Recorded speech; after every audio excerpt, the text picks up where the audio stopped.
কলকাতার কাছাকাছি তেমন কোনো খরচ ছাড়াই ভালো একটা ঘোরার জায়গা তোমাদেরকে বলবো।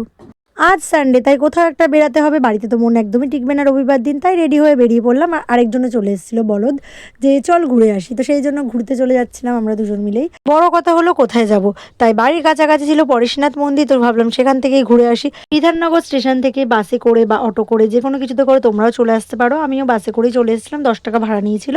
গৌরীবাড়ি ব্রিজের এই পারের মুখে এসে নামতে হবে, যেখানে হাট বসে আর কি, ওখানে নামলেই ওখান থেকে সোজা রাস্তা, এক রাস্তা হাঁটা, হাঁটা পথে তোমরা পৌঁছে যেতে পারবে পরেশনাথ মন্দির। বেশ সুন্দর জায়গা। ভেতরে কিছু কিছু জায়গায় ফটো তোলা অ্যালাউ নেই, কিছু কিছু বলা ভুল, বেশিরভাগ জায়গাতেই এখন ফটো তোলা অ্যালাউ নেই, বাট এই মন্দিরটাতে ফটো তোলা অ্যালাউ আছে। কিন্তু হ্যাঁ, একটা কথা তোমাদের জানার জন্য বলে রাখি, যে মন্দিরের মানে কাছের যে মন্দিরটা, ওর ওপরে কোনো রকম ছেঁড়া জিন্স বা কোনো রকম শর্ট জিনিস পরে ওঠার অ্যালাউ নেই, আটকে দিচ্ছিলেন ওনারা।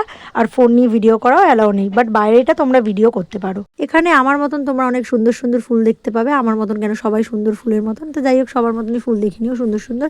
তারপরে আরেকটা মন্দিরে গেলাম, যেটা পুরো রাজবাড়ির মতন সুন্দর ছিল, তোমরা গেলেও বুঝতে পারবে। বেশ ভেতরটা সুন্দর, শান্তি নিরিবিলি জায়গা, যদি না আমরা গিয়ে হাঙ্গামা করি। তো যাই হোক, এখানেও ভিডিও করা বারণ ছিল ভেতরে, আমার ইন্ট্রোতে ওরা আটকে দিল যে না না, একদম ভিডিও করা যাবে না, বাইরে থেকে করেছো ঠিক আছে। যারা মাছ প্রেমী তারা দেখে নাও কত বড় বড় মাছ। আমার সাথে যে গেছিল সে তো মাছ দেখতেই আধা ঘন্টা ওখানে লাগিয়ে দিয়েছে, দাঁড়িয়েছিল চুপ করে মাছেদের সাথে। এক মাছ কতবার দেখতে লাগে আমি জানি না।